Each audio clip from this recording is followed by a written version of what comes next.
little thing There that we came go. up. We're live, and here comes the intro.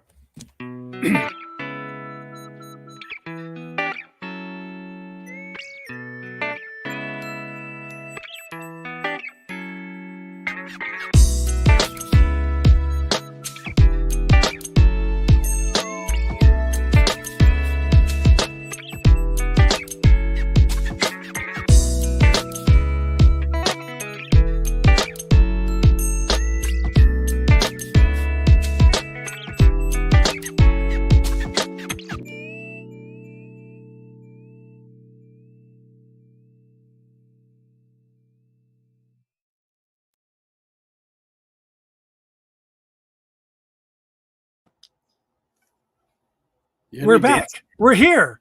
Andre! Woo! Andre, we are live. It's a cocktail, not a whiskey Wednesday. It's a cocktail Wednesday. Cocktail Correct? Wednesday for sure. It is Wednesday, right? It's Wednesday somewhere. Still.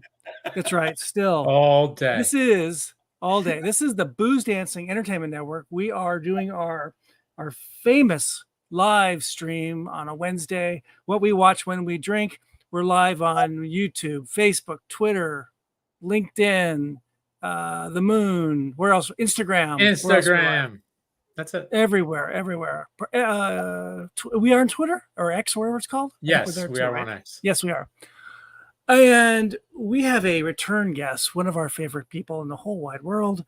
André Darlington is here, best-selling author of, I was going to say 12, but I think it's more than 12 cocktail books. Well, is it 12? 12. Wow, 12 books. The Booze and Vinyl books, Bar Menu, Gotham City Cocktails, the John Wayne Cocktail Book, Brews Cruise. I don't know how many. What am I missing? There's so many. And we're going to talk about two tonight. Oh, yes. That's the Lebowski book. That was fun. We are going to talk about two new ones tonight. But before we get into that, we got to say hello to Andre. Hi, Andre. Hi, thanks for having me on. It's good to see you guys. Yeah. In the great conflagration we can call Forbidden Cowboy. Forbidden Cowboy. I love the hat. So you've been out and about promoting these books or book? Are you doing one or two promoting tours at the same time? So Cowboy came out in March, I want to say. So it was out first. But the way these things work is that nobody quite wakes up in March, and cocktails there's like two seasons in cocktails, right? Spring and fall, basically. And then there's like summer cocktails and there's winter cocktails, but really a huge amount of cocktail interest in spring when we're all coming out of our houses and the weather gets nice. But it's still cool enough to be in our backyards and there aren't mosquitoes. And then, which we're just kind of heading out of now, and then fall. So they came out in March, but I had a couple of events. So Forbidden just came out. And what was crazy this year is I launched Forbidden in New York, and then immediately went to LA where I hadn't had any live events yet. And I went immediately to LA and launched at the Autry out there. So super fun.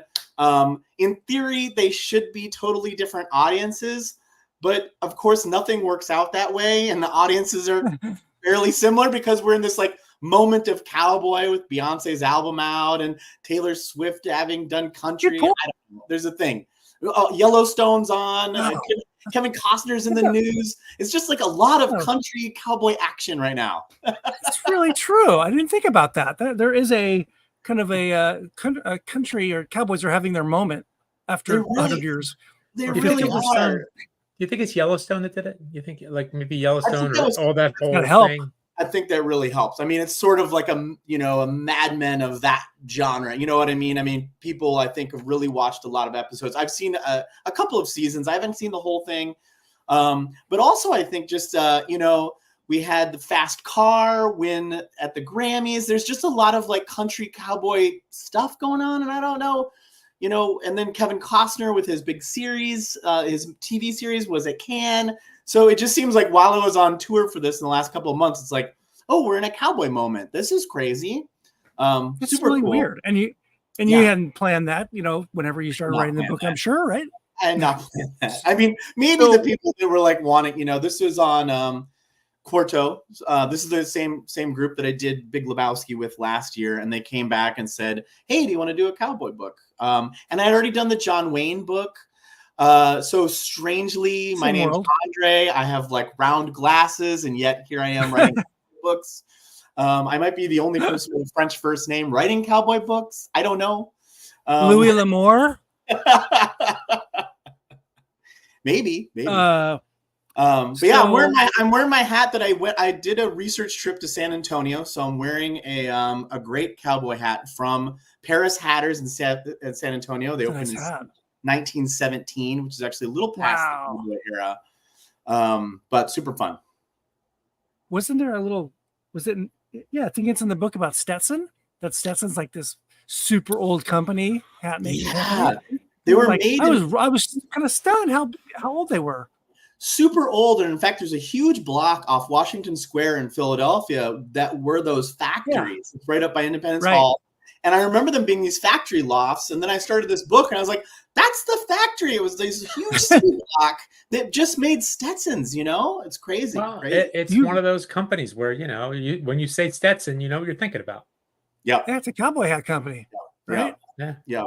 There's so many cool, weird details in this book that I just loved. I did not expect that really going in. You know, I'd done the book for John Wayne, so I was in this genre, but that's very like, let's talk about all of Wayne's movies and it was much more like inspired by stuff. And this one, I really wanted to see what were people drinking on the range after the Civil War. So the cowboy era is actually quite short. It starts after the Civil War and goes up basically to the beginning of the 20th century. So by like 1890 something, we have start having the range wars and the cowboys sort of over. Basically, so many settlers were coming west and putting up barbed wire that it was unfeasible to run cattle from Texas up to Montana anymore. So we have a very short period of time. And this book is just chock full of things I did not expect. One is that these guys and gals that were, in the saloons were drinking way better booze than I think we think they were. And they had a bigger sweet tooth than we think cowboys had, because sugar was money, right? If you got money, you wanted sugar. Sugar was rare. Anyway, so it ended up being a super fun book and a much deeper dive that I think certainly I thought coming into it. Well, before we get too deep, let's start with a cocktail. Now, the assignment was you're going to each make a couple cocktails for this evening. Yeah. And did you make one from the cowboy book? I did, and I went with. There's nothing like a cowboy with a Philly accent. I went with Jack of Diamonds. Jack of Diamonds.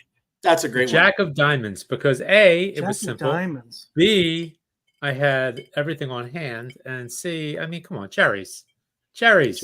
Yeah, got to put the cherries. Now, is it okay that I use the good Luxardos? Yeah, in fact, those Luxardos, I talk about it somewhere in the book. The Luxardos came over, I want to say, in the 1860s to 80s, something in there. So they've been around for a very long time, and we're definitely out on the frontier because there's mention of them. And mention of, basically like once these young cowboys got money, they went into town and they wanted stuff like a maraschino cherry because it was exotic. Just the same reason we do. It's exotic, delicious, and it tastes great. Yeah. Andre, did you make a cocktail? You have something? I did. I actually made the I'm Your Huckleberry. Ooh, what was that one? Oh, fun one. I saw that. One of the things that was funny is I wanted to pay homage. I didn't want people to pick up this cowboy book and be like, there's not, so many people know the lore and they don't know the historical part. So I'm like, I'll do a cocktail for Tombstone, something about Tombstone. Everybody knows Tombstone. And then I thought, I started watching that movie, which of course is awesome.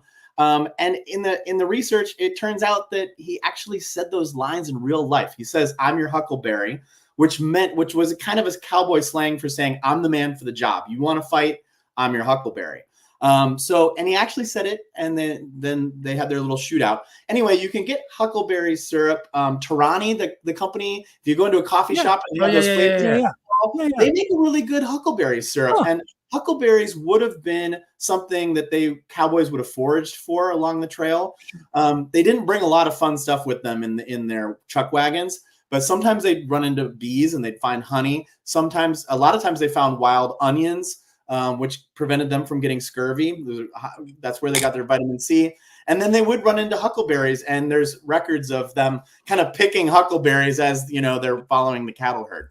So fun drink with a fun story that's actually has a basis in history. But also, we all know the Val Kilmer line. Yes. My neighbor says it all the time whenever we're going to start drinking. It's like, I'm your huckleberry. Besides huckleberry syrup, what is in that drink? It is whiskey, huckleberry syrup, lemon juice, and Angostura bitters. Okay, that's a good combo. So it's a little bit like a whiskey huckleberry sour kind of thing going on. It's nicely balanced. It's gonna be, you know, it's a little bit in between like a whiskey sour, but it's a little bit on the sweeter side. So it's almost like a sidecar zone, I would say, a little bit. Ooh, like a sidecar. You know, yeah, instead of the orange, it's the huckleberry in there. It's a fun drink. Nice. Ange, what's in it? What are the ingredients in yours? This one is as easy as it gets if you have everything. So 2.5 ounces of rye. I use Knob Creek. Nice. Half ounce of Luxardo Maraschino liqueur. There is no substitute. And a couple of maraschino cherries. A couple of Luxardo cherries to go with it. Oh, good. I made the Dead or Alive. Oh, I love it. Oh, you did. That's awesome. Good. So you muddle olives, correct? And then you muddle olives? You muddle. I've never muddled an olive. That was a weird experience. I'm sensing briny. Go ahead, continue. I'm sorry. Add whiskey, which was I think it was bourbon. I think I used Basil Hayden's. Prune juice. Yeah. Simple syrup, bitters, and ice. You stir, strain, and garnish with more olives. So, and verdict? I'll find out here in a second. Oh, all right. I am intrigued. So this is probably it'll get you it'll get you drunk, and it'll keep you regular. Exactly. That's right. Oh, that's really interesting. Wow. It's really interesting with the sweetness of the prune juice and the pickliness of the saltiness, the brininess of the olives. Yes, that's really good. So, reading back into the record, you know, whiskey. We didn't have any laws, and the closer to the range and the closer you got to the money, the more adulterated basically a lot of this booze was. And there's a lot of prune juice going around to fill in. There's like prune juice and gunpowder and glycerin and cayenne pepper. They were just throwing everything they could into probably what was originally whiskey, and then they would just add to it. But there was a number of prune or plum recipes. Plum would have been really readily available, or prune juice, which was popular. It's a very medicinal. They use prune juice for medicinal reasons. We think of it as for digestion and keeping you regular and all that. But they used it for a lot of reasons, a lot of intestinal stuff. So like Dr. Pepper is still based of prune juice. But all this stuff kind of comes out of this 19th century. I worked on that drink for a long time because I wanted to get, probably the weirdest drink in the book. And definitely. I had been playing with an olive and prune juice for a long time because I had seen some old medicinal recipes that had that. There are cocktails that have that in there. And I started to play with it, and it is delicious because it's salty, but a little bit salty and stone fruit, you know, but stewed fruit. So I hope you love it. That's one of my favorite ones in the book because it's just so weird. I'm intrigued. I'm totally intrigued. It weirdly works. I mean, I think I need to play with the ratio a little bit, but you kind of got to get it where you like it. If too much salt or not much salt or whatever. Boy, it's really interesting, and it's weird. I haven't had prune juice in eons, and so it's kind of a wow. That's cool. So let's step back a bit. So what was obviously the higher ups came to you and said, "Hey, want to write a book about cowboys?" Right? Did you have a love for cowboys and cowboy movies and cowboy stuff when you were a kid, or is this like cowboys? I don't know anything about cowboys. What do I know about cowboys? A little bit of both. I mean, I do love cowboys as a genre. I mean, I grew up watching the Clint Eastwoods. I grew up watching Bonanza. I mean, I think it's just such an part of American culture. And I had gotten into the myth of it all doing the John Wayne book. But again, what was interesting to me is this time I was like, I'm going to actually go back to the historical record and find out what I can find out, because I can always kind of do, inspired by this and that and the other thing. But I really wanted to know. And this book ended up being this like crazy deep dive. It's one of the few books that I have that has a bibliography in the back. I read 50 to 100 books for this thing, just going through, from Teddy Roosevelt's biography to so many books on saloons or the beginning of, the end of the Civil War.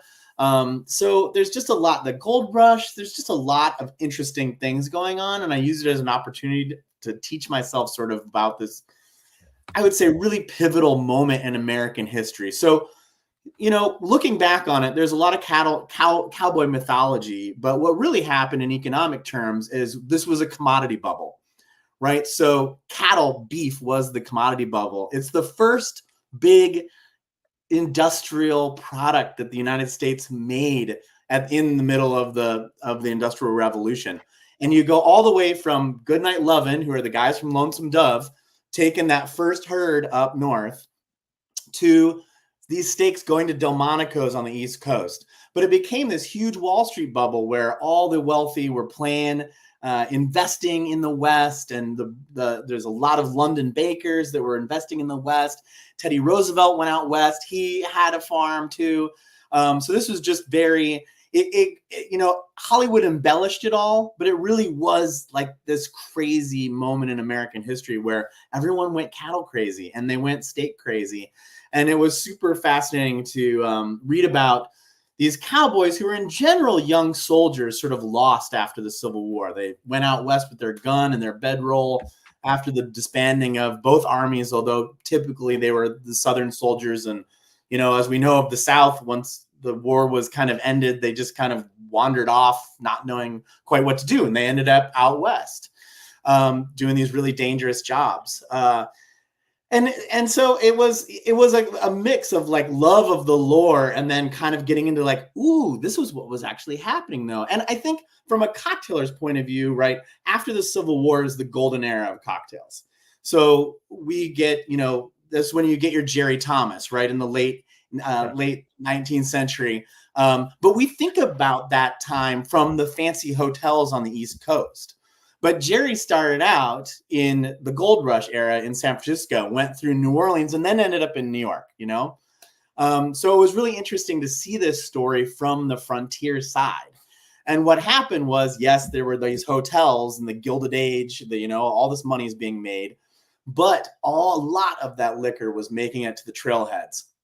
So cities like Oglala, certainly Kansas City, places in Wyoming like Deadwood, the record has lots of champagne, chartreuse, great whiskeys, great cognacs, all this stuff that, we think that our perception is cowboys walked into a bar covered in mud, ordered a whiskey neat. That's it. Nothing. That's it. That's what we think of a cowboy. And it turns out not to be true. Sure, they did that as well. But when they took all those cattle up, they were making more money than we could possibly imagine for somebody who made no money last month, So suddenly they were rich. And what does any rich boy want to do? I want to try some champagne, I want to try chartreuse. And added to this were all these dandies that we think of too on, Doc Holliday, Billy the Kid, even, the Earps to a certain extent, but all, these guys that, they had fancy engraving on their guns and they wore great clothes and they knew how to drink.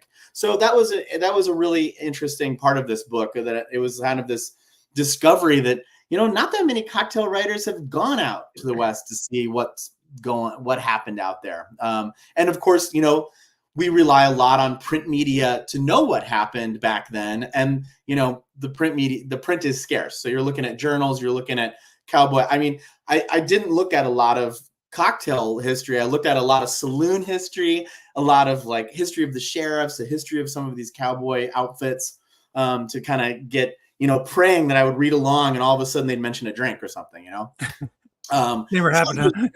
there was, and they did quite a bit. They did mention it quite a bit. So it was a fun project. I feel like I joke that I'm in my like historical real, my historical fantasy or historical era, where, all the drinks in here are pretty much period ingredients. And I kind of talk about in each one of the head notes, yeah, this is kind of a fun thing, but here's a drink that could have been what they were drinking. And then there are a couple instances in the book of drinks that, there's the drink called the Yellow Daisy that ended up in the Savoy Cocktail book in 1930. It was supposedly Deadwood Dick's drink. And after looking through all these drinks from this era, 1860s really to 1890s, that Deadwood Dick drink rings true. And what's fascinating is, 1930 is not that far removed from 1897 or something, like some of these range situations, So if you were in your 20s or teens as a cowboy, you were still around, and in your 50s in the 30s. It's crazy, kind of to think. So there was a lot of that cowboy stuff that went up into the 20th century. But so I did find like the rattlesnake is another famous cocktail that really reads like a cowboy drink. Anyway, there's a lot going on out on the range. It seems like alcohol and spirits, and probably beer and wine as well, are like literally any other commodity. Everyone's moving west, and they need supplies. They need shovels. They need whatever you need to work to raise cattle or to build a house or a cabin or whatever. And the East gets smart, and the industrialists at the time, and somebody says, hey, we need a store in Deadwood, or we need a store to supply all these guys coming out here for a gold rush, or for creating a farm, or for building a house. So all these things, and just alcohol is just one more thing, and it comes west to all these different points along in the country, and the ingenious American spirit takes these things and makes something better, right? They make a farm, they make a cabin, they make a cocktail. And I think this is just another example of the American spirit of taking, you need something, you get it, you create something better, you create something new. And this is the birth of the cocktail, right? This is the birth of, and all the bourbon's coming probably from Kentucky, and all the ryes are coming from Maryland and Pennsylvania, right? And Virginia, and they're all just moving west. It takes a long time, though, interestingly, for distilleries to come out west. Probably there's breweries, I'm sure. There's probably people making beer in their, farmhouses and barns, but distilling is not a thing. But all those things are coming west to all these saloons that are opening them up, and hotels and restaurants. So it's really, I think the cowboy spirit really is quite the push, the inertia for a lot of what we have today. Right? Absolutely. I mean, you're absolutely right. I knew more about what cocktails were doing kind of when the settlers first came to the East Coast. And it really is a matter of pragmatism, right? You end up with, persimmon beer and, stuff like whatever you have and stuff, because it's pragmatic and that's what you have. And you distill any fruit, you distilled anything you could get your hands on, and because stuff coming from the old world was really expensive. So you're absolutely right. That same spirit just started to roll across the country. There was some distilling that was fascinating to find. And they were famous for it. So for instance, there was it was kind of a rot gut whiskey that came out of Taos. They called it Taos Tanglefoot, or you'll see it in the record. He apparently died in some kind of, I think it was an Indian attack or something. So you get these guys who are kind of these like lone wolf, like I'm going way out, hundreds of miles out past the border frontier, and I'm going to start distilling there. And then people are going to make their way, and I'm going to get rich. And they did get rich. And then there was some distilling along the border. So there was like more mezcal and tequila than we probably ever thought, So if you're on that San Antonio line, certainly, or if you're like west of the Pecos there, they had what they called cactus wine, which was basically mezcal and peyote together. So you can imagine those bars, right? You thought this bar in Star Wars was weird. Wait till you walk in and everyone's on meth. Hello. So there was some distilling, but again, right? That's what they had. So you're making wine out of like, agave. You're making tequila out of, you're using whatever you can. There's a lot of the stuff in the record of, and these boys that are coming out of the Civil War in the South, there probably were some moonshiners, some of them probably knew how to moonshine and whatnot because their parents did. But yeah, I think it's also true. It's also true of all the food, right? And the food's the same way. If you look at old cookbooks from that era or from the 1800s, early 1900s, right? You look at it now, you go, what the hell were they thinking? Yeah. But they're using what they have, right? Yeah. Whether it's animal or vegetable or whatever, they are using what they have. They don't have a grocery store like we have today. They would use what the land gives them. It's either that or starve, right? Yeah, you starve. Right. I mean, this was actually really fun to do the food in this book. I love some of the food that I found for this book. Cowboy cooking is cast iron cooking. They had these cast irons. The original, the wagons were Civil War issued Studebakers that had been retrofitted to take the food and the bedrolls along. They didn't have eggs. They didn't have sugar. They pretty much didn't have butter. So these were things that, again, when they went into town, when we think of kind of an Americana thing, if we think of like apple pie, it's because, I have a great recipe for dried apple pie. So they dry the apples and bring it on the trail, and then they'd reconstitute the apples and make pie out of it. I mean, mostly in the cities, you couldn't even get apples. You forget about getting apples out on the trail. But so when they stopped and they went into town, they wanted sweet things like maraschino cherries, which we were talking about, but they also craved like apple pie, because it's butter, eggs, sugar. One of the things that I thought was really fascinating, which really started to change my mind about cowboys and what their tastes were, is that again and again and again, there's an obsession with going into town and having oysters. And I thought, how are these guys? We're scared about having oysters in Illinois or like Southern Indiana now.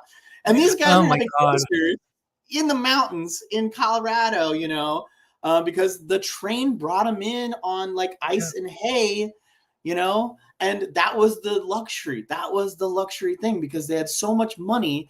Again, as you were saying, the enterprising folks in the East were just like, let's stick a box of oysters and send it west and keep it as cool as possible and see how much money we can make. And it turns out everyone could make a lot of money on these cowboys. So then, when I read stuff like that, I was like, if they're eating oysters, they're having martinis with them, they're having chartreuse and champagne with them. I mean, all bets are off. This is fancy.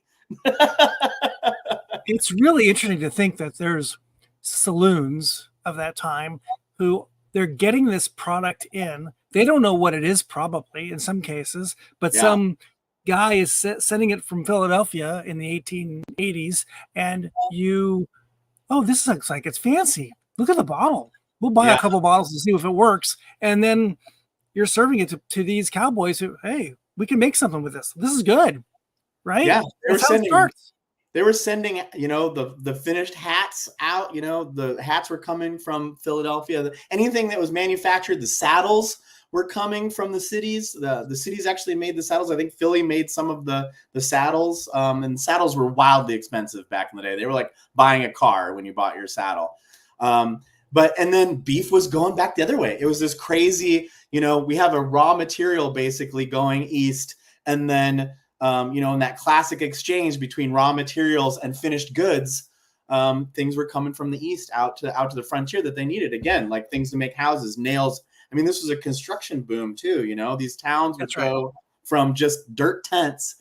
So the original bars, which I saw some photos of this, and it's really fun. The original bars were basically wagons that somebody would paint saloon on. Half the time, it's not spelled correctly. So it'd be like salon on there, or like 3 O's. I mean, the spelling was just like totally optional. It was like a wagon by the side of the railroad and just say saloon. You're like, what the heck are they? And you'd go in and sit in this wagon to get out of the sun and drink whatever hooch was in there, pay your however much, clamber back out onto your horse and keep going. I mean, just like that was the bar, Did you find Did you find any in books cocktail menus from that era?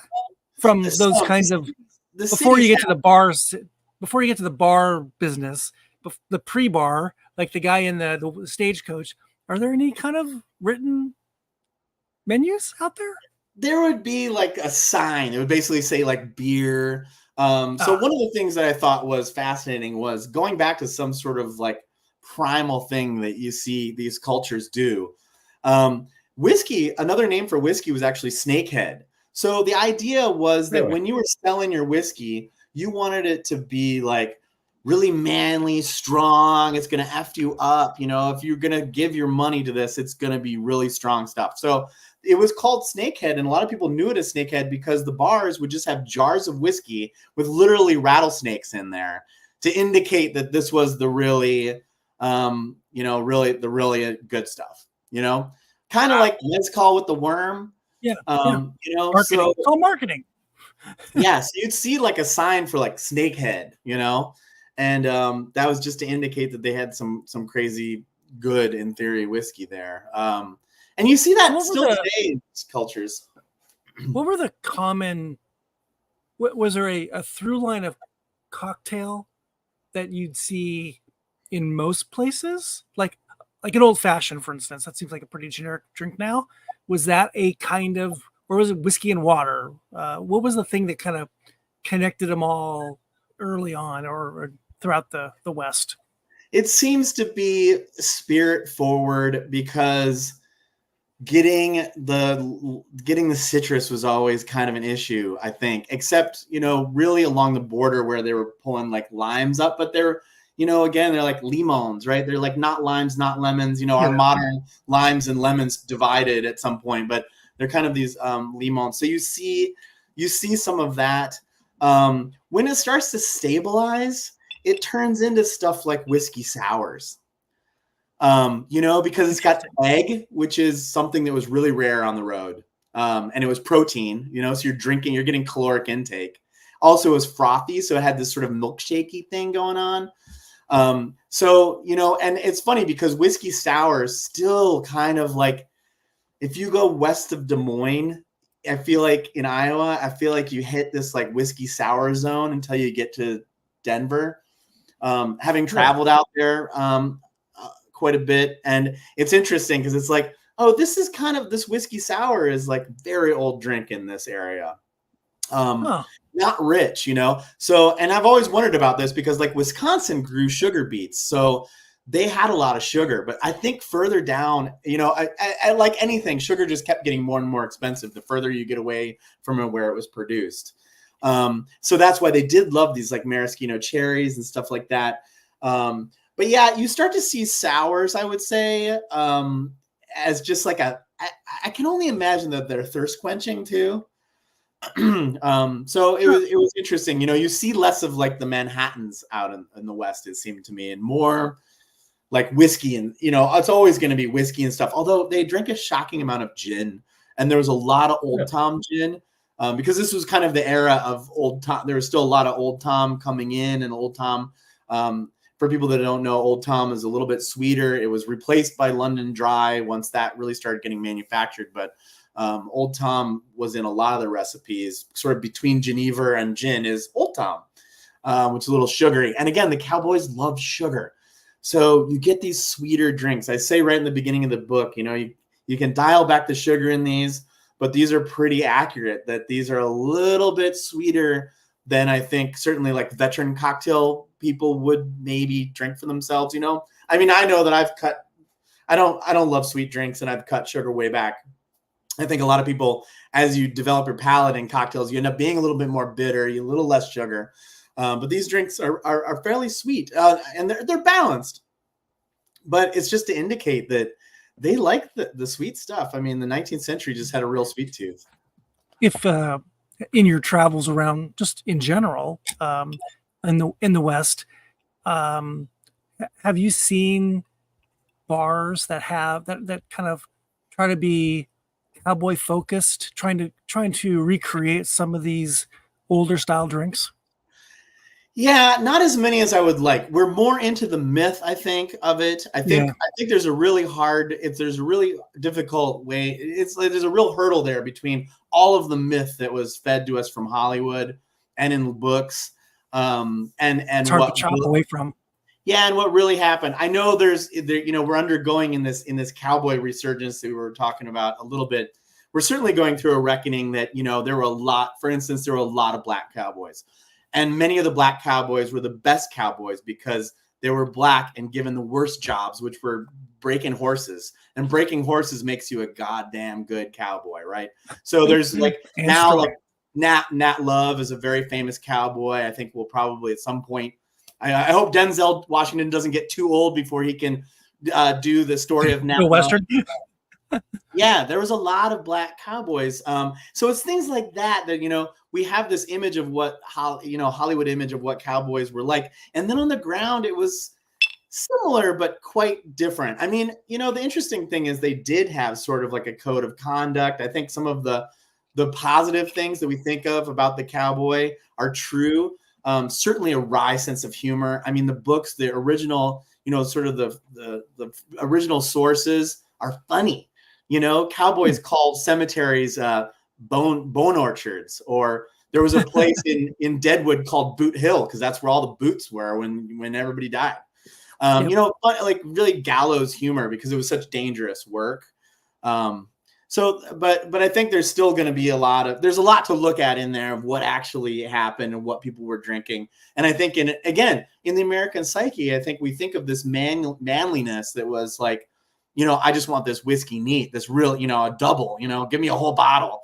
And when in fact there was a lot of like, I'm rich tonight, so I do kind of want a daisy. I think you're right. The mythology is really hard to get past for most people. We only know cowboys from TV and movies and cartoons and advertising, but the reality was very, very different. Yeah. Did you come away from researching and creating these cocktails with a favorite style of cowboy cocktail? Hard to say. Again, with all my books, I want to make sure that if this is somebody's first cocktail book, I've got them covered for some of the major styles. I will say that personally on this book, for whatever reason, both the editing part on the back end was a pure joy, and also testing these. I did this again with my friend and colleague Kevin Lundell in Philly. He flew down, and I basically write the drinks on paper, and then we go through them all and workshop them like we would open a restaurant kind of thing. We got to make these good. Are they book good? Are they good for this type of person? Are they good for this head note and that kind of stuff? So we really do a lot of work. And I don't know if it's just that I've done so many at this point or something magically clicked, but these are really some of my favorite drinks, which again, just shocked the hell out of me, because I'm much more, look at my glasses and my name, I'm much more like in a dark New York bar or LA bar than I am, not more comfortable, but stylistically, we think of cocktails as being urban anyway, right? Sure. Cocktails are urban. Drinking liquor neat is rural. That's just kind of the global divide in general. So what shocked the hell out of me is that I loved these cocktails and they just came out one after another, kind of some hits, So every one of my books, we go through, we go through these drinks and we're like, yeah, we're getting these drinks. So they're really good. We'd feel good about having them on a restaurant menu, blah, blah. And then, a handful of them are like, wow, that's kind of a hit. And this book was kind of crazy where, Kevin flies down and it's like drink after drink. We don't even need edits and it just goes. And some of it is I was being a little more simple, they're cowboy drinks. So I did want to keep them simple. But yeah, as far as style wise, I love some of the American flavors like huckleberry, which have died out. But, why, if you go to Denver, there should be huckleberry drinks there. You know what I mean? So there's some of that, some going on for sure. And what you got? So one thing, speaking of huckleberries, if you're in Idaho, near Yellowstone? No, not Yellowstone. Yeah, Yellowstone. Yeah. There's a cafe. I can't remember the name of it. It's like right outside the the Northern Gate. They make a huckleberry shake. Delicious. There you But go. my question I want is, that. I want that. with the chapters, the coffin varnish, the joy juice, is that what they were? Is that kind of your thing, or is that what they were kind of, referred to as? Yeah, I'm playing on all these hilarious. So again, going back to the source material, I mean, the Cowboys are just funny, and I really kind of named it those things. Those were all sort of euphemisms for liquor, for hard drink. Okay. Frontier Scamper Juice. I mean, the names go on and on. Just like coffin varnish. Tahoe's tonsil paint was like one of the things that they drank. They just had some funny stories.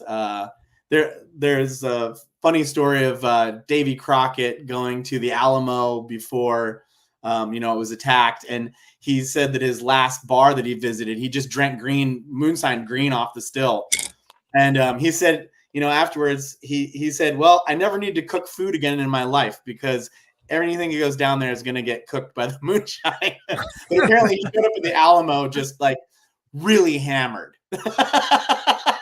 So this was just kind of a way of life. I think things were so dangerous. You think of these guys, they were in the Civil War, fearful of their lives. They saw just, the Civil War was like the first modern Civil War, but then there was no modern medicine for them. So this is just terrible stuff. And these guys had seen a lot. And, cattle herding is extraordinarily dangerous. You watch like The Biggest Catch on TV, the guys catching the crab in Alaska. It has nothing on what these cowboys would go through on a daily basis. You get kicked in the chest. That's it, and it might take you 3 weeks to die, It's grim stuff. So they drank a lot. When you're creating these cocktails, are you creating them? Do you have these, as you said, head note? Do you have the head note first? You create the head note, some interesting factoid about cowboy life, and then you come up with a drink based on that, or do you have a drink kind of in mind and you have to find a factoid to fit it? A little bit of both, but more often than not, I've got kind of a head note. I kind of developed this whole outline. I'm really outline heavy because it can kind of fit things in, and I want to get enough variety. I don't want all the drinks to look the same, but yet I want to keep the ingredient list edited. But I want to make sure that when I call for somebody to make something, they'll see it again 2 or 3 or 4 times, so that it's not like a waste. So if I call for making some kind of flavored simple syrup, it's going to show up 3 or 4 more times. So it mostly comes from the head notes. And while I was reading stuff, I was just going for the most memorable. I mean, kind of when you do something like this, you have to go through the source material and say to yourself, if I didn't know it, and I watch a lot of cowboy movies and I read enough history, and I think I know about this stuff. If I run into something that I don't know, I'm like, people just don't know this maybe, or I find it interesting. So then I grab it. I try to formulate a drink around it to tell that story. So I'm always looking for stories. Luckily with this one, it has a number of fun. I didn't know how to actually deliver all of the details that I found. So there's just tons of little notes through the whole thing of like things that are so fascinating. I just couldn't help myself because I'm basically like, did you know this? The whole book is like, oh my God, did you know this? Well, as usual, with your books, it is laid out. It is beautiful. The art is great. The pictures are amazing. And just going through the cocktails first, they're not that complicated. No. Anyone can do these. That's a beautiful thing. The other part that I love always in your books is you have food in the back. Yeah. I love these recipes. Corn doggers, beans, chili steaks, ox eyes, which basically is The ox eyes. Oh. It's I'm making it. Yeah, there you go. I know. I saw that. I'm like, ooh. It's great. The Cowboy beans stew are life-changing. So I found a number of really old cowboy books, and some, these are the type of recipes that they just tell you what's in it. They don't give you any amounts, like old school, like your grandma's card box, like it has flour, yeast, and salt. You figure it out, Yeah. So the beans in here are so good that you can start to understand that that's their main meal, right? So I think we think of cowboys eating a lot of meat, but that would be like getting high on your own supply, right? So they ate cattle if they died kind of along the way. but sometimes that meant disease, so they stayed away from it. So they ate beans. Their diet was beans on the road. And these ancho beans were so flavor complexity that it almost mimics meat. And it's a phenomenal recipe, that particular one. And then also the dehydrated, there's some fun ones like the dehydrated apple pie, and also a eggless flour cake, which turns out way better than you can imagine. It's super delicious and moist with no eggs. So two words, jerky gravy. It's so good. Oh my God. That is crazy. Beef jerky gravy. I have to try this. I was so skeptical. So I go and buy jerky. You know, I'm not a big jerky guy. Every once in a while on a road trip or hiking, I'll get some jerky or something, you know.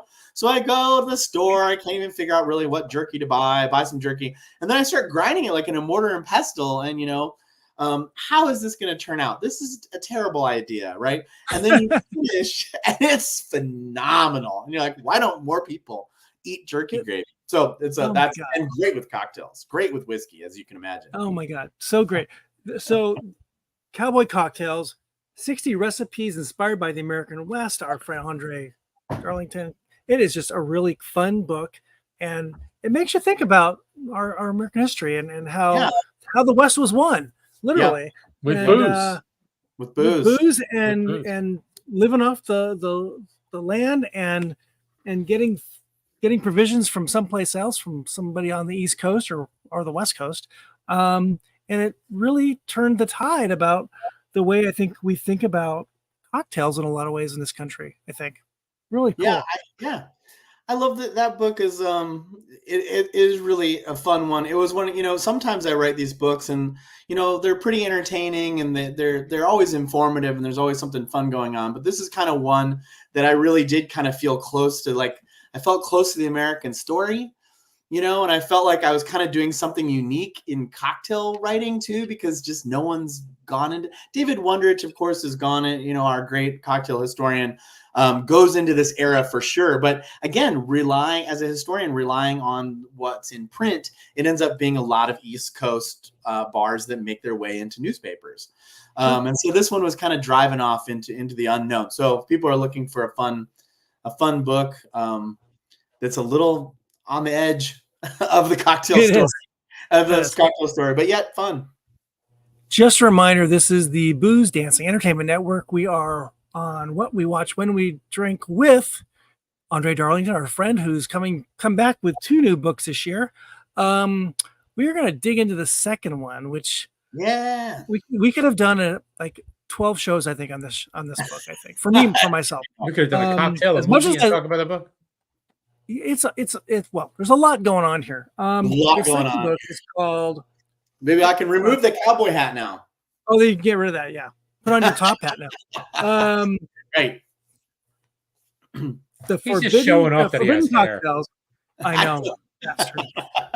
Libations inspired by the world of pre-code Hollywood. Now, I should mention that on top of the word forbidden on the top of the book are 3 little letters, TCM, Turner Classic Movies, right? So let me talk about the connection between TCM and the book, and then we'll dive deeper. And maybe we do a cocktail first. Yeah. Cocktail first, because my drink is bleeding and my ice is melting. So yes. Oh yeah, I know the feeling. Yes. Ange, what'd you make from this book? I made the J&H, which is the Jekyll and Hyde. Nice. The J&H. Which you know, it looked prettier about 45 minutes ago. No, that's looking good. You got the divide. Yeah, that's good. It's starting to bleed. You know what I mean? It's starting to it's like a brain hemorrhage. Okay. It's starting to like bleed. You know? But I just like the whole concept, and also it was an excuse to make honey syrup, which is delicious. Oh, yeah. And I could drink that on its own because that just tastes so good. Kidding. So what's in that one?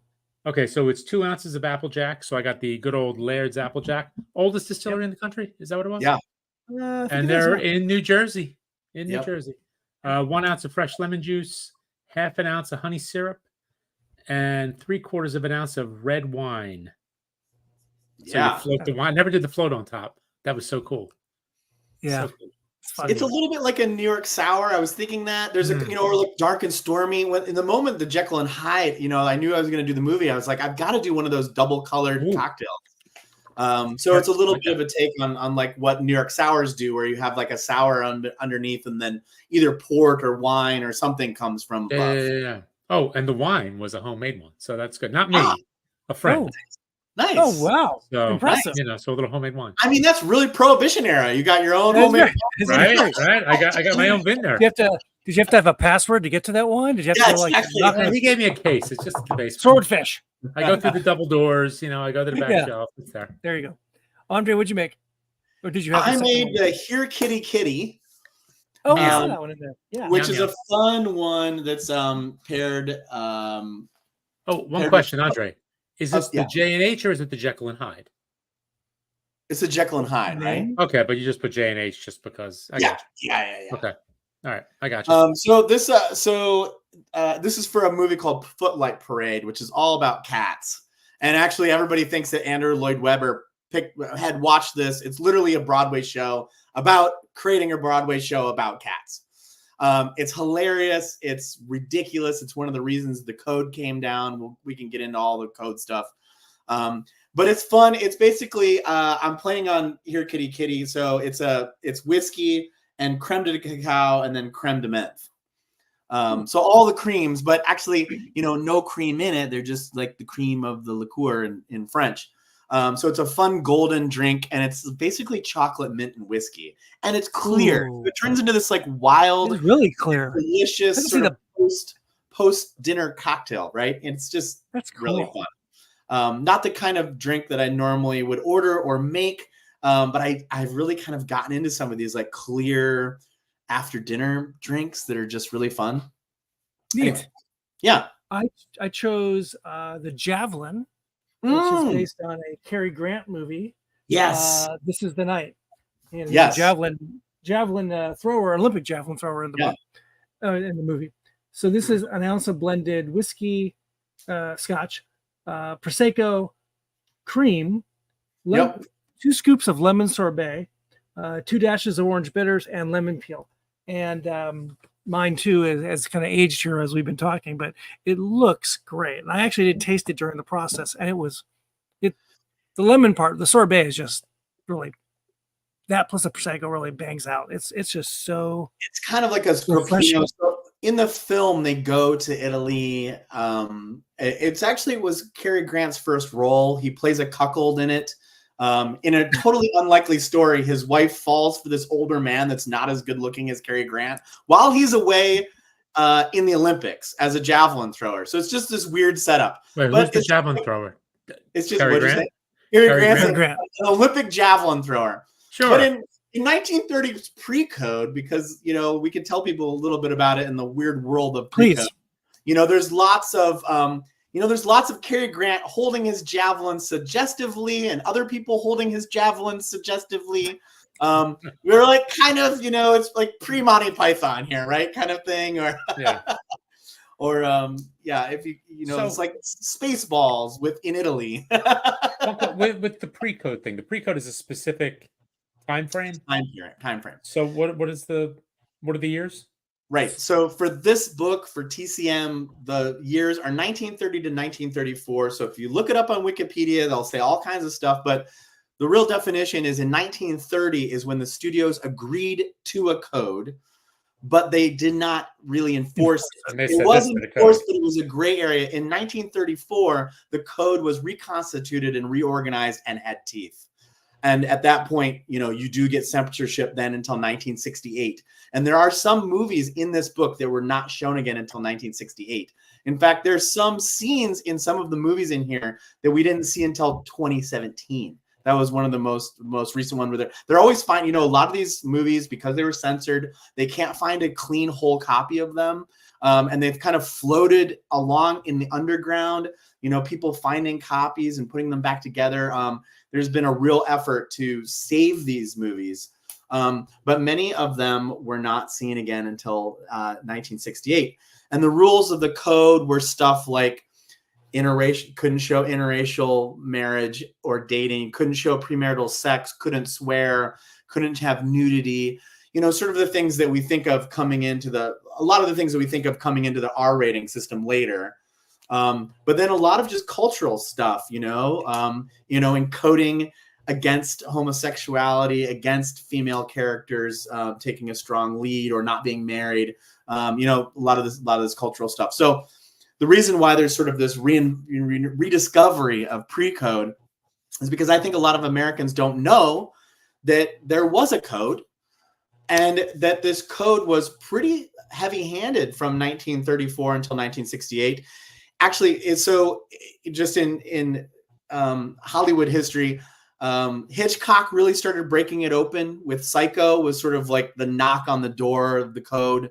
But he got that through. So really up until the 60s, I think that when people watch pre-code, and if you watch a number of them, you sort of realize, we didn't see this again really till the 70s. You know, you think of something like Taxi Driver coming along. That's a pre-code with all the violence and the nudity and, you know, everything that's in that. So the 1930 to 1934 is really this special era. Not only is it special because it was censored, but this was also when the studios were just figuring it out and all of the genres were born. So horror is born here. Westerns are born here. The Westerns were in the 20s too, but I mean, things really get genrefied. You know, you have horror films, you have rom-coms, the musical really starts in this. So in this book, you have a lot of firsts, you know, a lot of the firsts or most important, or the ones that told the studios like, oh, musicals work. We're going to do more of them. And the other thing that's fun about this book is we sort of all know the golden age, you know. And so we know somebody like Frank Capra, but in this book, these are his first movies, you know, and you sort of like, you go back and it's really this cradle where you get to see these directors and actors and actresses kind of like getting their start. And you're like, oh, I never knew they did this movie, this crazy movie in the 30s, you know? So it's really wonderful, magical time in cinema. Just real quick to add, the other major point of this is, sound really comes out 28, 29. When sound comes out, all the studios panicked because now we had to have dialogue, and it had to be good dialogue. And it flushed a lot of the older actors and actresses out who had come from vaudeville and were in silent film and brought in a whole era of sound actors and actresses. But this is also when Faulkner comes to Hollywood, Anita Luce comes to Hollywood, Ursula Parrott comes to Hollywood, Ben Hecht is there, as sort of, he's been called the Shakespeare of LA. You know, so you get these major, F. Scott Fitzgerald is there. You get these major writers kind of either behind or working on these scripts because the scripts need to be so much better now that there's sound. So you get this incredible convergence of not a lot of censorship. The studios are going crazy. Because it's the onset of the Depression and they're trying to get people into the box office. And the way you do it is to have really extreme films. So it's just this crazy 1930 to 1934 pre-code, and all the movies. We know some of them, right? We know King Kong. King Kong, right? That's the quick and easy one. It happened one night. One night is another big one. So we know some of the pre-codes, but I feel like people don't know know it as like a time period and kind of know. Also, we know Dinner at 8, Grand Hotel. There's some that have made it out of this era. So it's not. I think it's interesting. Go ahead, Andrew. So it's not genre specific. It's just a time period. Correct. Not so right. So people say, "Oh, pre-code is like noir. Noir is a genre. We can argue over when it begins and ends." Pre-code is really just talking about 1930 to 1934, all genres. And basically, what it's meaning is, this is a time when the studios were kind of really figuring it out, but also really going for it in terms of controversial material. I think your point, though, before that, it's a demarcation in movie making when you get sound and the technological advancements. Like stop motion animation for King Kong. That's right. Yeah, that's right. So you get this. Editing is huge. Editing is huge, and you get this huge change all of a sudden where like dialogue and words are important. It's like everything before that's prehistoric. Right. Yeah. Totally prehistoric. Yep. This is a major change. And you're right. This little period here is movie makers, studios trying to figure out what sells and how are we going to do that. It's a really important time. Yeah. This is the movies we see today don't happen, right? Because of this era. This era is so critical. Of course, when color comes in and other technological improvements later on, but this is really a huge change in entertainment in America, in the world, but mostly in America. You're absolutely right.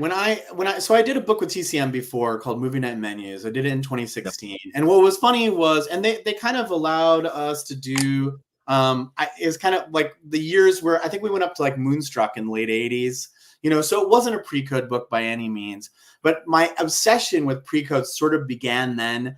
I put Grand Hotel in there. I think My Man Godfrey might be in there. I love the movie Female. So I could have written a pre-code book then, and I was like, oh no, I got to start moving on from this era. And I became just obsessed with the movies of this time because they're so intense, they're so fascinating, the scripts are so good, the acting is so good. But it's writing this book was really kind of a terrifying one because I do these deep dives into this material. And pre-code, as you said, kind of in the beginning of when we started talking about this, it goes on forever. You can't, if you look up just like the best movies of 1930, you're going to get a list and it scrolls. And, it's so funny because I've been doing interviews for this book and people are like, did you watch all these movies? I'm like, yeah, I watched all the movies like 2 and 3 times, right? Taking notes, trying to figure out which ones are going to go in and which ones aren't going to go in. It goes on forever. And I'm still watching pre-code. And when I die, I can still be watching pre-code. That's how many movies they were making and how much was going on in this era. How long did it take to make this book? Not as long as as it should have, but it was over a year. But, this is one of those crazy things where, my partner is a workaholic. And when I get these book deals, I'm basically like, see you when this book is done. This one was at least fun because we could watch the movies together. And we really got into, there were so many that we had seen. So many of these movies are fascinating because we've seen clips of them, but you don't realize you've seen clips of them. But they've kind of made their way into the American psyche because they're such huge popular culture. Yep. Yeah. So there's a lot of those. You're like, oh, this is from that movie. Oh, okay. But yeah, this was a scary one because, people have PhDs in pre-code basically. So, I'm out there as this cocktail writer and I've written, about movies before, but writing about The Big Lebowski and watching it 17 times or whatever is different than getting your head around the early 1930s when you have a lot going on. So I came again to this from cocktail point of view. Fascinating time in cocktails, right? It's prohibition when pre-code starts, and then it ends, and we get probably the great drinking movie of all time, The Thin Man. So from cocktail world, we all know The Thin Man is probably the greatest drinking movie of all time. And then I go from The Thin Man backwards to The Divorcee in 1930 and catch the movies along the way. I did it in chronological order going the other way, but you know what I mean? Like, we know the one movie out of this time that has the great drinking in it. And then coming to it from like an artistic point of view and having to learn all this to like really give a good grasp on the era and all the characters. And people get into pre-code because it's so fun to just watch the actors and actresses mix it up. They were doing like 16 movies a year, each of these actors and actresses, so they show up on different movie houses and different scripts and different directors. And just, it's like, again, when they're figuring out how this whole star system is sort of going to go in the talkie era. Anyway, it was a giant undertaking. And really, when I do a book like this, I basically am like fidelity to the artistic vision of what these movies were. And then I just get the hell out of the way, I want to sell this movie. So this was like, I'm going to sell these movies in head notes so people want to watch them. And I'm just getting out of the way because the material I think is so important. Talk about TCM for a minute. So you've worked with them before. They are a major repository of classic movies in this country. And they have, from the beginning, that was their goal, one of their goals was to be a place that these movies can live forever. Yeah. Right? How much did you rely on them or on the cable channel or streaming to find these movies? Are they all available? Are they easily found? Are they all on YouTube? I wish I could say yes, but no. There's a little bit of hunting and pecking. I mean, I think that people that are really into pre-code, when I talk to them, a lot of them have picked this stuff up on DVD or downloaded it and own it, which is great too, because these movies are worth owning, you know, as long as it's not expensive. Quite a few of them are available pretty easily. And then some of them are a bit of a hunt, but TCM tends to show those. So at some point you can kind of get a TCM schedule and you'll be able to watch these. And I'm hoping that with this book coming out, that's becomes more true. TCM is acutely aware that pre-code is hot. When they do their TCM festivals, the pre-code things sell out. So one of the reasons to do this book, which was so awesome, is that TCM wanted to do this book. The publisher approached me to do it, which was so exciting that pre-code has gotten popular enough that it could warrant a book like this. It just came out this month, and it's on May 6th, and it's doing great, and people are really excited, and it's getting big press, and it's really fun to see. So they know. So I think these are going to become, and of course TCM did a great job of packaging some of these pre-codes for a number of years now. They've been packaging them. If you go out to Amazon, you can buy DVDs of them. I hate to say, that people need to maybe buy a DVD if they're really into it, but I think that people are into film kind of know that anyway for a lot of stuff. But for the general public, some of them might be hard to find. Although when you start hunting for it, there's so many theaters and like art theaters or universities are playing these movies now. I think because they're so relevant to our time. And I think one of the takeaways that I took from this book is that the time 1930 to 1934, the economy has collapsed. Nobody has any answers. Hoover's on his way out. FDR is on his way in. There's a lot of tension, a lot of extreme turmoil in culturally, with religion, with sex, with gender roles, with everything in his time. And what's so fascinating, I think why this era really hits a nerve with us and why it's popular again is because it's a time so much like our own. We had fascism on one side, communism on the other, right. Everyone's fighting. And these movies, my message to, about this book ultimately is one of hope and fun, because these movies are fun to escape to, but also they really show us that we've made it through times like this, and we made it through looking great on great sets, wearing great clothes with a cocktail in our hand. It's in these times, it was so interesting when this came out. I was thinking this is going to come out during an election year. Nerves are raw and high, no matter what you think or where you're at on the spectrum. And this book really is a great book for that, because you can go back and watch these movies, and they're wonderful scripts. So that you get, if you're a movie buff and you're missing character development.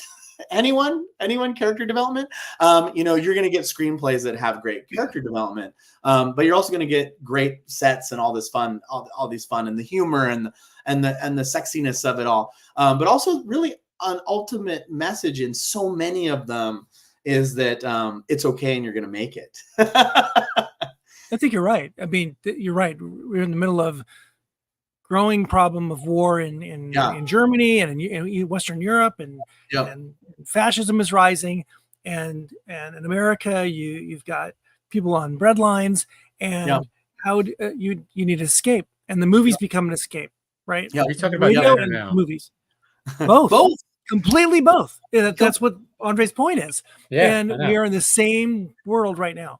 It's crazy. So I knew enough about King Kong. Let's just take King Kong for instance.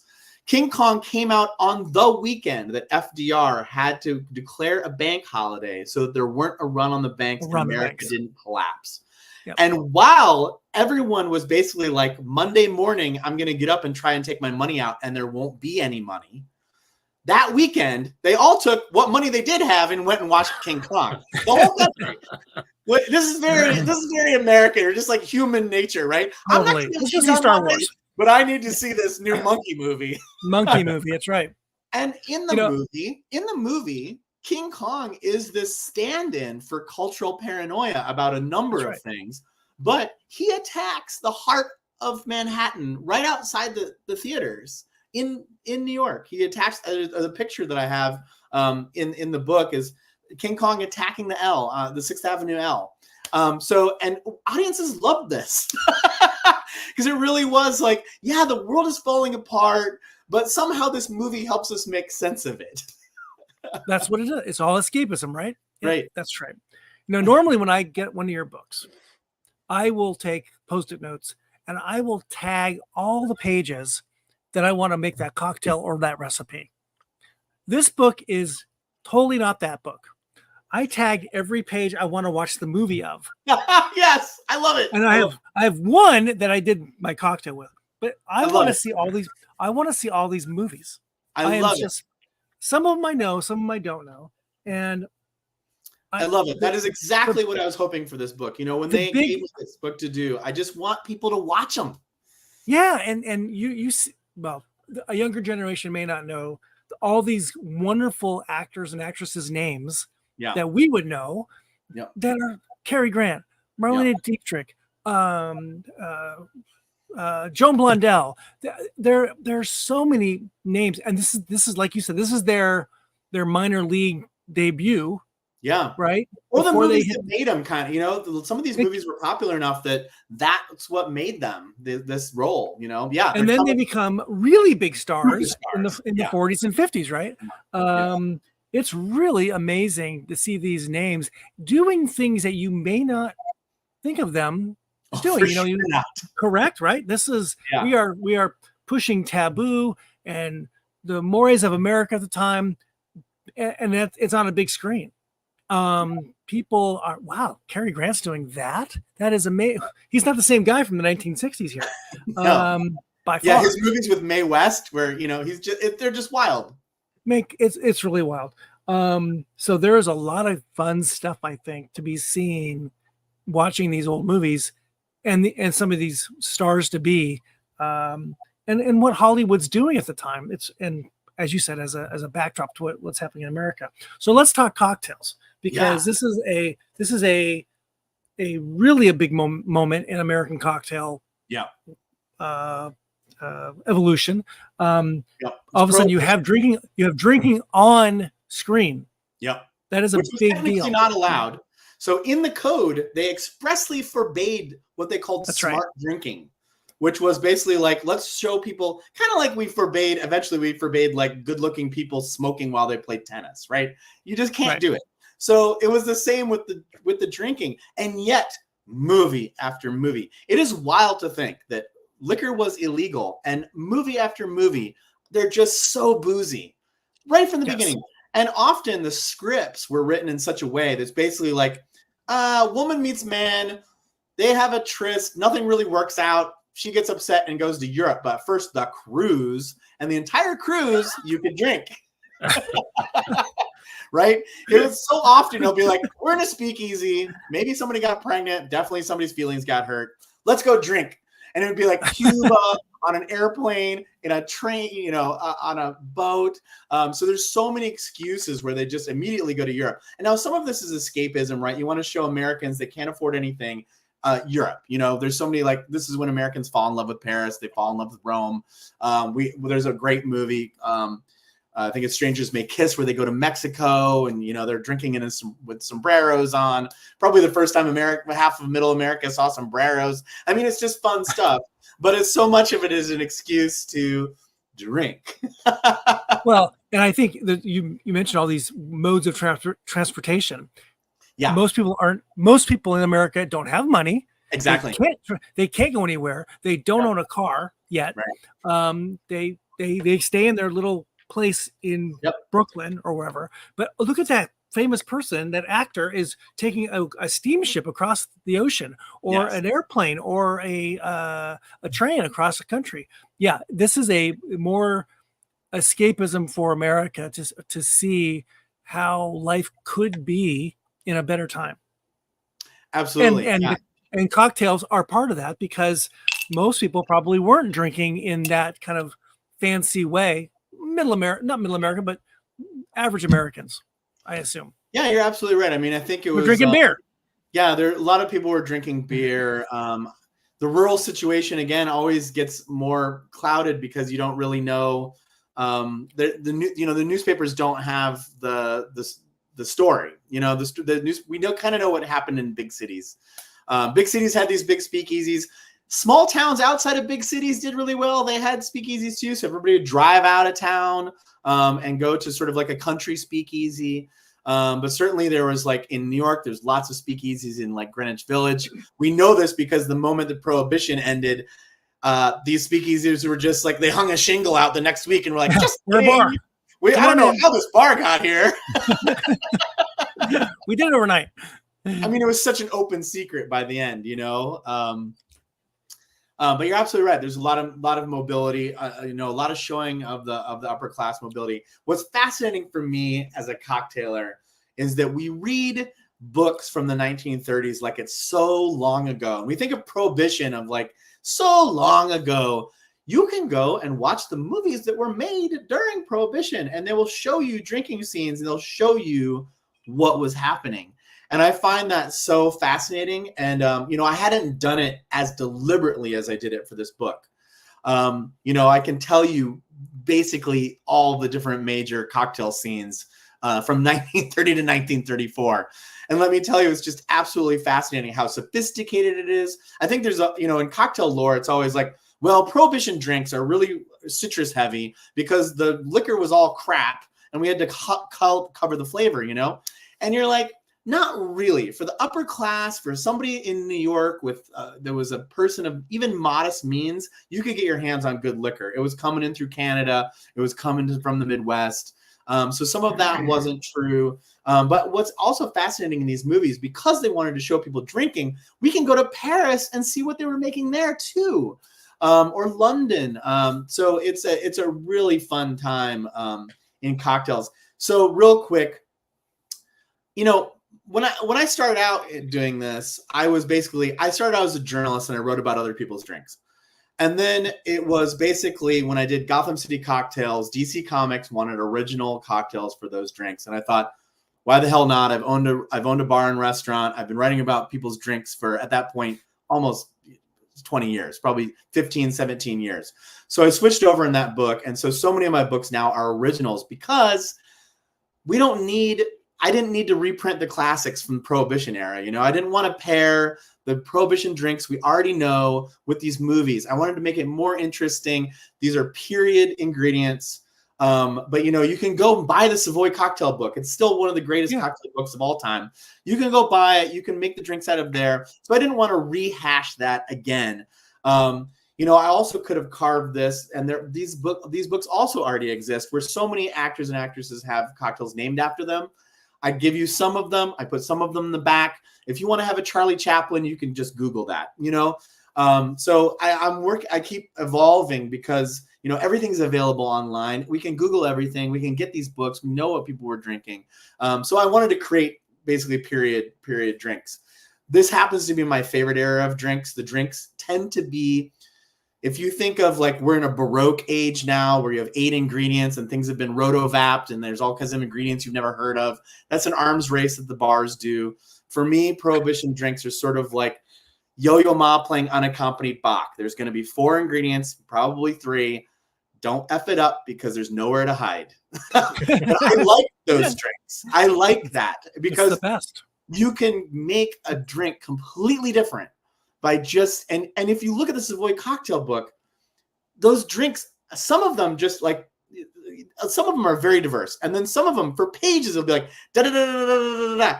Have you changed your bitters, you changed your liqueur, you changed your this. Otherwise, it's the same damn drink, but something really important changes and it becomes a different time of day. It becomes a drink for a different type of occasion completely. It's nuanced. Yeah, it's this nuance in it. So I really tried with this book to show people like, this is what the Prohibition is about, but I really wanted to hang my hat on interesting scenes interesting characters for the book, because again, I'm trying to sell these movies as an experience. I hope that people buy this book and they see the cocktail and they're like, I want to drink that cocktail. Let's watch the movie. And then there's a real tie-in flavor-wise or time-wise to it that really brings the movie alive. And that's what, you know, I couldn't have done this at another point in my career for sure. You know, this couldn't have been my second book. This had to be book 12, you know, basically book 12, decades and decades in, where I'm like, I know that this is going to be a raspberry syrup in this drink, because they're probably drinking Clover Clubs in that movie. You know, you can't quite tell what they're doing, but I'm like, they're probably drinking Clover Clubs. So I'm going to do a raspberry syrup drink because that was really popular at the time, et cetera, et cetera. Do we know if on set, in scene, are they really drinking alcohol back then? I think so. I think mostly so. I think it was very wet. You can definitely tell. It's interesting because there's some of the movies where they sort of serve a drink. Now, we have to keep in mind these drinks are small. So even when they're doing a martini, we can be at like 1.5 ounces for these martinis. You know, their glasses are very small. But there's definitely movies where they just kind of all like clink and knock it back and no one has any reaction at all. You know, and you're like, it's got to be water, you know? And then there's definitely scenes where they sort of drink it and you're like, you know, you can watch a couple of them being like, whoa, in the movie, you know, because they didn't have time to cut this out. You're like, yeah, somebody just put some hooch in there. I mean, I think officially they weren't, you know, allowed to have drinks on set, but we know that it was so wet and so many of these actors and actresses had a pretty intense relationship with alcohol. We grew up drinks named after them. We all grew up in an era of television and movie where the cliche was whoever Magnum PI Rockford is drinking something dark and it's supposed to be whiskey, but really it's like iced tea with, you know, food coloring in it, right? For sure, I think you would never drink. You could not, because this is actually postcode, right? And it's you probably could not legally do that. There was a lawyers involved. It started to become lawyers involved, and you had to be careful. But then, you know, we could be a little bit. We're already skirting the law in a lot of places here. Why can't we drink on the set? I mean, there's definitely it's shocks. So it's the level of talent in these movies shock me, right? It's shocking. Because the scripts often weren't done, they weren't finished. And then what scripts they had, they memorized. Like, I mean, they were literally doing 16 movies a year, some of them, or more. I mean, it's just wild. It was a machine. It would go from 1 month to the next, doing the next script. So the level of talent, the level of memorization, but also then there really was an expectation. If you think of somebody like Gable and Crawford together, or Gable and Harlow, you know, to have these incredible on-screen chemistry, so much of it seems ad-libbed.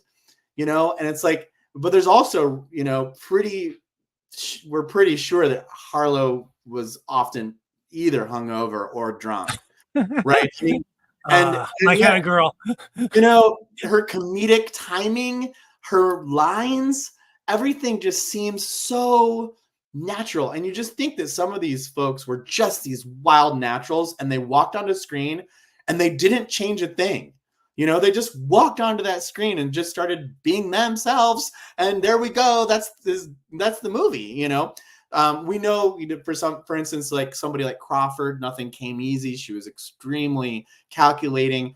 She required certain lighting. She had her own lighting people after she got famous. She would show herself from certain angles. And there was a lot of that. She was very studied. And then some of them, you watch their scenes and you're like, pretty sure they just turned around and made that quip and walked out off the scene, you know? So yeah, I mean, there was a lot of drinking in Hollywood. There always has been. I think the stress of this era, the amount of time, you know, we think of today, like, oh, an actor or actress has a good, you know, sometimes 4 or 5 year run and then they're too old or whatever. I mean, Hollywood was dumping people faster than that back then. You had a bad movie, you're out. You know, you got it. And so I think there was just this level of just racehorse. Next day could be your last day in Hollywood. And so you partied all the time, almost like kind of a wartime mentality out there. At least that's what, doing the research kind of made me believe that these people were really focused. Before we run out of time, I don't know how much time we have left. I did bring a couple special guests. Ooh, so like I love pre-code anyway, and I don't collect a lot of barware because it can get out of hand really quickly and very expensive very quickly. I do collect 1930s barware anyway. I have some fun items. I'll show some of the most fun items. Very One cool. is a chrome, and so chrome is the name of the game in the 1930s. Chrome was inexpensive. People had it at home. People had it on their cars. This is chrome. Bakelite also comes in the 1930s. Okay. So we get some interesting stuff. The fun thing about this particular shaker. Wait, that's a shaker? This is a shaker. It looks like an espresso pot. It's got its lid, and then you twist off the front. Yeah. So this would be your cocktail shaker. You notice kind of like its 30s lines. It's got that bullet kind of Chrysler building thing going on. Very cool. The fun thing about this particular shaker. Oh, it's got a music box underneath. Oh my God, how cool. Irving Berlin's How Dry I Am. Oh my God, that is awesome. So if you set it down, it stops. And then as you were shaking it for your guests, it would sing. Tremendous. Hey, here's the question. Have you actually used it to make a drink? I have, yeah. Is it? Does it leak? Does it hold pretty well? It doesn't actually. No, this one doesn't. This one doesn't. Pretty good.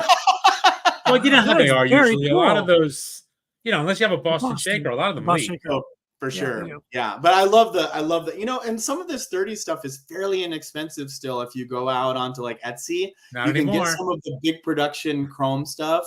Yeah, I know. It's going to turn into a thing.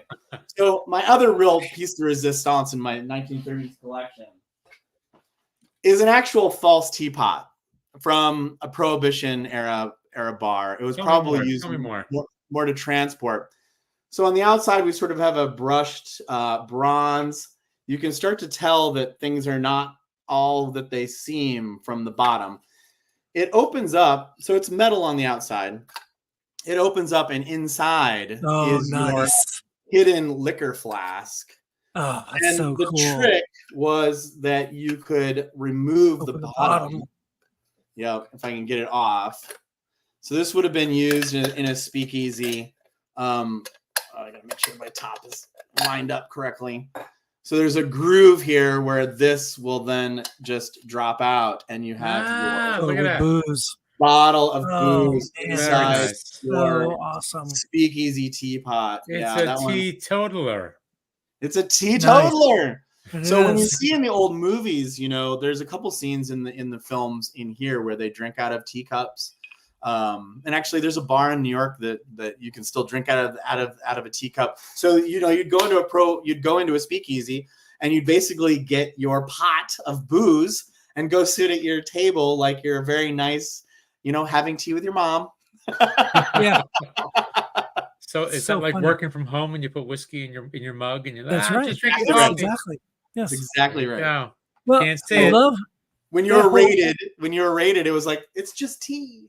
Just tea. That whole it comes before that, during the Gilded Age, where you've got everything's fancy, big houses, mansions, and fancy china and fancy plates and fancy everything, including barware, cups, glasses, right? And it kind of just pushes forward through Prohibition and into some really interesting things in bars, which, as you're a barkeeper in Los Angeles, there's still a world of people out there collecting that stuff, looking for that stuff, right? And there's new stuff being made all the time.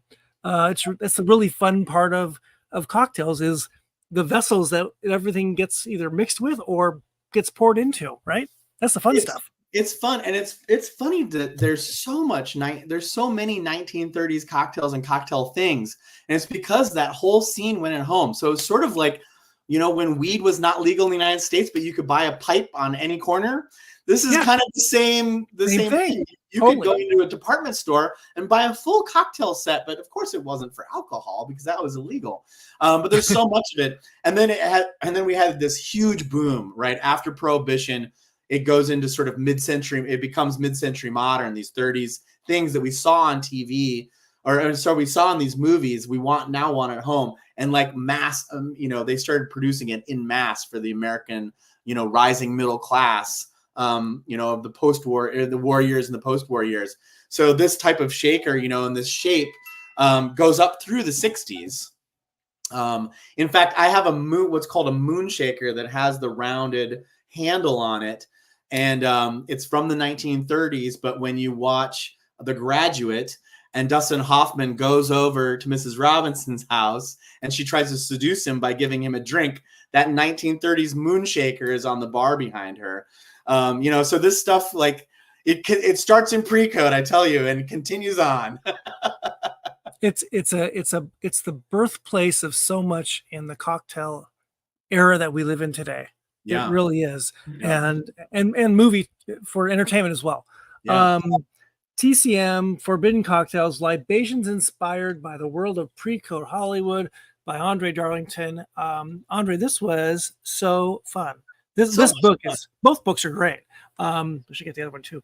Cowboy Cocktails. These were so fun. I highly recommend them to anyone interested in cocktails or cowboy culture or old movie culture. These are just really, really fun books. We wish you a lot of luck with them. Yeah, and thanks we can't thank you enough for you guys are the perfect people to do both books, really. But certainly the Forbidden Cocktails with the movies. Oh my gosh! My wish is just that people, see these films. They're so wonderful, and I think TCM will run a number of them this year. So if you pick up the book, which book is available anywhere books are sold, but if you pick up a book, I think if you go out to TCM website, you can start to get a schedule for the fun pre-codes that they'll show. These movies are not long; they are short. They are like an hour. Yeah, maybe, right? And so you can knock out a bunch of them. Out of it, feeling like you read a novel. These are all kinds of movies. You're going to stream like 14 or binge like 14 episodes of like Friends. You can just watch about 5 of these things tonight easily, right? Exactly. Totally. André, thank you. We love you. We love you coming on, and this was so fun. And by the way, this cocktail, whatever the heck it was called, the Javelin. Javelin. So good. The lemon. I'm a lemon nerd. This was just like lemon heaven. Lemon heaven. Same with the Jekyll and Hyde. Very good. Very tart. I love it. Very tart. Very tart. Yeah. Especially with the red wine, it gives that nice little tannin pucker. Nice. Your homemade prohibition wine. What's that? Yes, that's right. With your homemade wine. Yes, exactly. That's right. That's right. It was good. Very prohibition era. Well, thank you guys for having me. Always a pleasure. Thank you, André. BoozeDancing Entertainment Network. What we watch when we drink. This is going to be on a podcast before you know it, and you can just download it and listen on your way to a speakeasy one day, or out to the ranch. Out to the ranch to throw cow chips or something, or break a couple of Broncos. Whatever. Break a couple of Broncos. That's right. André, again, thank you. Thank you. We will see you guys real soon on another cocktail or whiskey Wednesday. Ange, why don't you take us out? Yes, André, stick around. Don't go anywhere. Right. All right. I'm going to run the end credits. Cheers, folks. Cheers.